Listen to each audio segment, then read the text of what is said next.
Now it's time for me to talk about the parts of the original scripts that I really do not like. So Topham Hatt is such a cantankerous, evil tosser in so many of these episodes.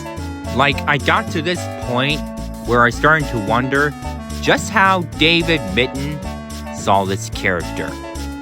In Duncan Gets Spooked, Peter Sam gets delayed by muddy tracks in the beginning, and Topham unfairly gets cross with him.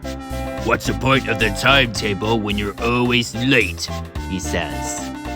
In Fish, aka Something in the Air, he chastises Henry for the accident despite it not being Henry's fault. "I don't expect my engines to go for a swim when they're meant to be delivering valuable goods. You have caused an expensive inconvenience." And this one did carry over into the final. In Stepney Gets Lost, after Topham saves Stepney from a grabber, there is no warm, "You're saved, Stepney, everything's okay now" moment.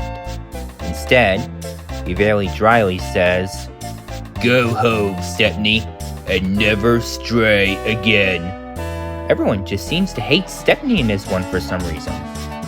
In Thomas's tunnel, he used a megaphone from inside of Harold to order the engines to get back to work. Very Mr. Krabs-like here. A funny visual, to be honest. In Toby and the Flood, Toby expresses unease about taking passengers across the dam, but Topham insists Toby continue to do so, because he says, "Visitors are important.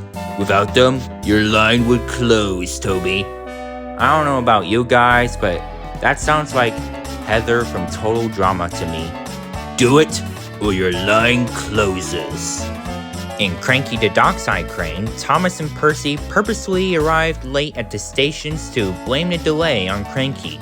Topham finds them out and says, "Cranes are there to do a very important job. In future, you'll do exactly what they say. Otherwise, I'll get a diesel to replace you." Okay, man, that's just harsh. In Sir Topham Hatt's Holiday, it's heavily applied that he was actually going to get rid of and replace Annie and Clarabelle at Lady Hatt's request. "I will see to it immediately," he says. Thomas's driver is the one who saves them and arranges a friend of his to restore Annie and Clarabelle during Topham's holiday, unbeknownst to him. When Topham sees the restored Annie and Clarabelle, he says they were very clever to have their work done while he was away. This man was absolutely going to get rid of Annie and Clarabelle. What the crap?